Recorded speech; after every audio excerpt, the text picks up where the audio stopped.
luxury.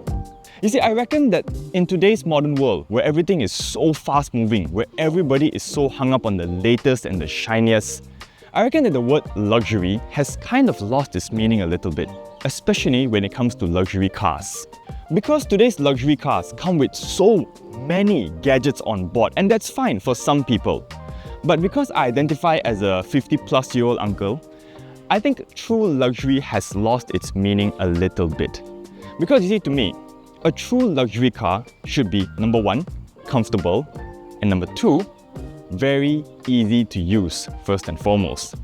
So if you, like me, are a 50-year-old, or if you feel that way on the inside, and you're looking for a luxury car, is the Lexus RX 500h F Sport your next perfect car? Let's find out.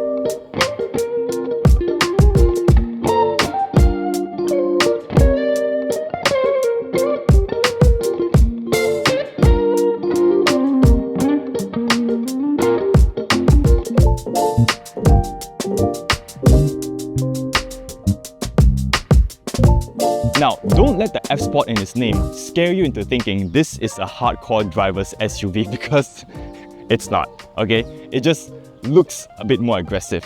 So, changes, what do we get? We've got a more aggressive front bumper, mesh pattern for the grille, and the same sized 21-inch wheels, but with a different design and a black finish.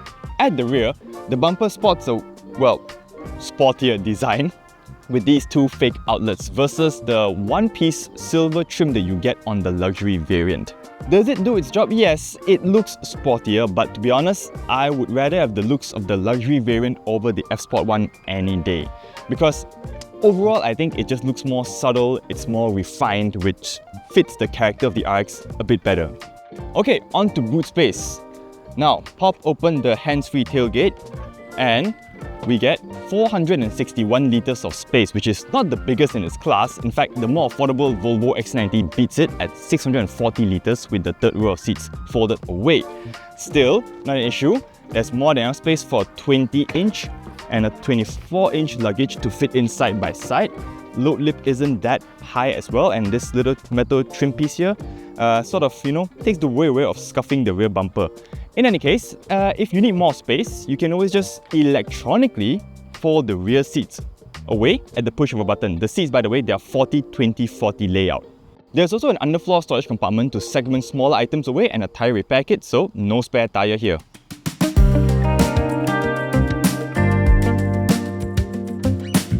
Step inside, and for the most part, it's still one of the most sensibly laid out interiors in any modern luxury SUV. Sure, there are screens, of course. I mean, there's no such thing as a fully analog setup in 2024. But, it's not the end of the world. So things that I like, okay? The 14-inch touchscreen is angled towards the driver ever so slightly, and while the fan speed is controlled on the screen, you still get physical knobs for the temperature and audio controls. The steering wheel, which is electronically adjustable for rake and reach, is very, very nice in hands. Feels not too thick, not too thin. We get pedal shifters as well. And the best part is that we still get actual physical buttons and not those haptic feedback nonsense. Looking straight ahead, we've got the, as expected, a head-up display and the digital cluster, which in F Sport trim features a neat little GR-style readout, which is a nice little Easter egg. Now, as for comfort levels, it's a Lexus, so overall, not too bad. The 10-way power adjustable seats are fairly comfortable. I especially like these Alcantara inserts as well. But in any case, they're fairly comfortable. Although I do feel that the backrest can be a little bit on the hard side. Still, decent side support, decent shoulder support, and I do wish we had a bit more under-thigh support just for drivers with longer legs. Then there are several touch points and visual points that make it feel and look like a true luxury car. Case in point, I like this suede-like material on the door, it's a nice touch. And we also get lashings of aluminium trim throughout the cabin. All in all, it's nice, but it's not overwhelming. Again, this is an interior that you can easily get used to and is easy to use. And now, we arrive at the party piece of the interior, at least to me. The 21-speaker Mark Levinson surround sound system. Now, I'll be the first to admit that I'm not an audio engineer, I'm no audio expert, but having recently experienced the Bowers & Wilkins system in the XC90, I can hear the same songs, some of them at least, have a slightly sharper, clearer quality to them. But they lack that depth and fullness that I still get from the system in the Volvo XC90. And at this point, it's really just nitpicking because it's like trying to choose between bluefin tuna and dry-aged steak. You're not gonna go wrong with either.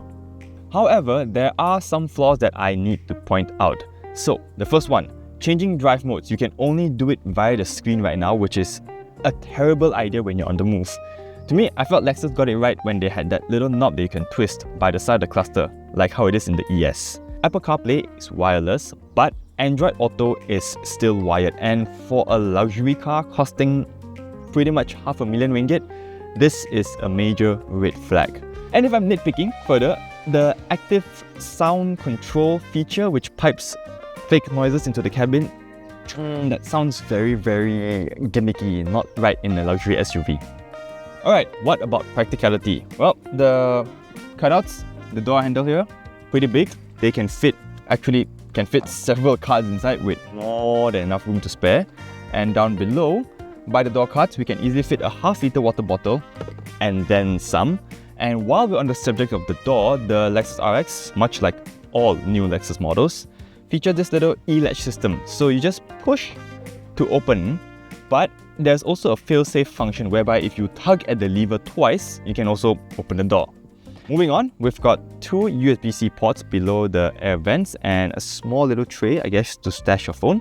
Slide this open, which reveals a compartment deep enough to throw in your keys and whatnot. Next to it, there's a wireless charger and another set of USB A and C ports. Moving back, we've got two cup holders, one of them height adjustable at the push of a button, and then moving further back, the center armrest. Open it, which is hinged on both ends by the way, and you get a pretty deep storage compartment, which is more than enough for a half-litre bottle as well. So at the back, it's just as comfortable. For reference, I'm 184 centimeters tall, front seat as always adjusted to my driving position. I have two tennis balls worth of legroom and still enough room to slide my feet under the seat, which is good. Headroom, I have just over one tennis ball worth of headroom, so it's not too bad. Although I wish that the headliner was a lighter color because black always makes it seem a little bit more claustrophobic than it really is.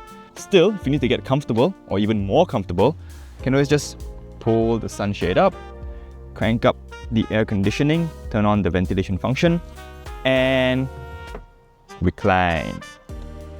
There is, however, one small problem for the middle passenger, and that's because of this center hump right here. It's not the biggest of humps, but still, it is a hump. I don't know, maybe he or she can just strike a deal with the other two to hog the air conditioning vents and maybe the two USB-C ports as well. What about storage space? I would say it's decent, it's moderate. The door cards by the handles here, they are as big as the ones in front actually. They fit in a lot more cards.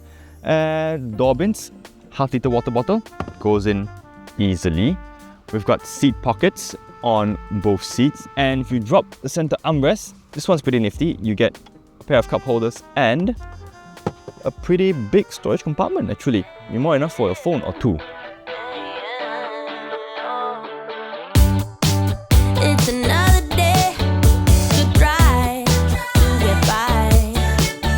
And Alright, on the move in the Lexus RX 500h F Sport. What does it feel like?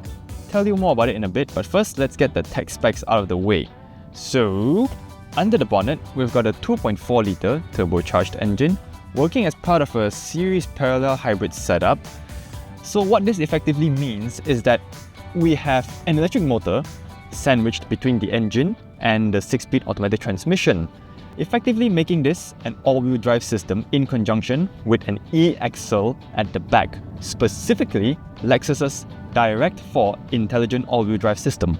Combined power output is 371 horsepower and 550 Newton meters of torque, which gives us a 0 to 100 time of 6.2 seconds, which, trust me on this, is more than enough for the target audience.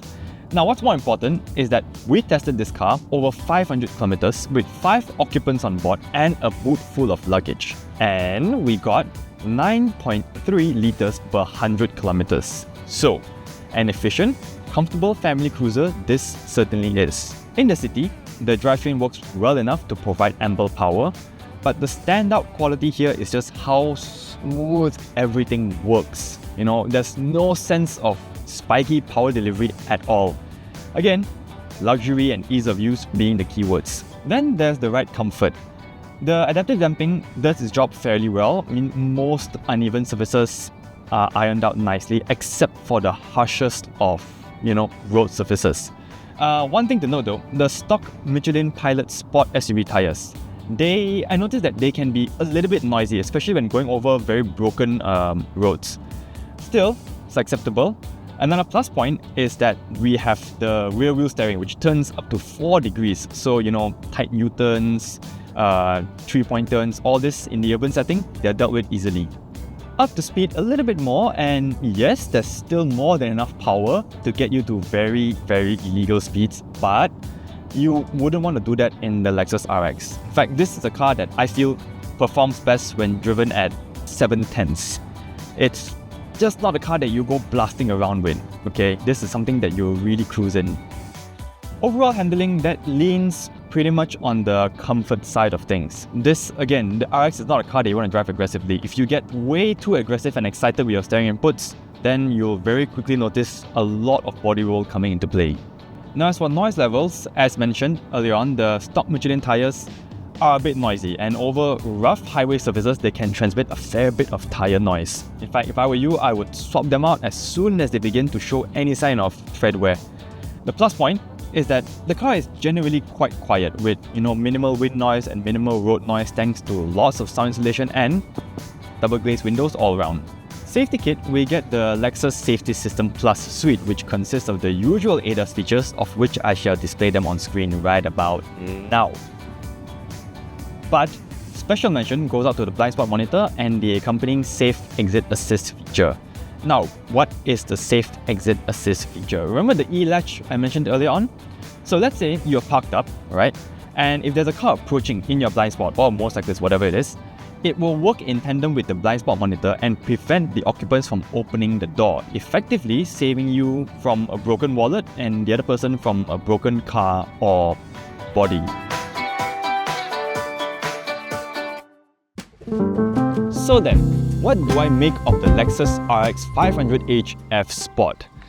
Well, to be honest, it's not the most exciting SUV to drive. It's not brimming with the latest tech or toys. It's not even the most eye-catching to look at, even with its new spindle body design language. But, and this is a huge but, what it excels at is being a true, luxury SUV. Because true luxury is never having to worry about whether the car will work or not. See? True luxury is never stepping inside and then spending the next 5 minutes figuring out how to get your car moving. True luxury is a stress-free motoring experience. True luxury is stepping in and then going, as opposed to going, wow! True luxury means everything from the glove box to the windows all operate in near total silence. True luxury is easy. And if you can get behind that idea, then the Lexus RX 500h F Sport is indeed your next perfect car. And on that note, I think it's time we call it a day. Once again, thank you so much for joining me. Remember to like, comment, subscribe. We appreciate all the support you give us. I'll see you guys in the next one. Drive safe, take care.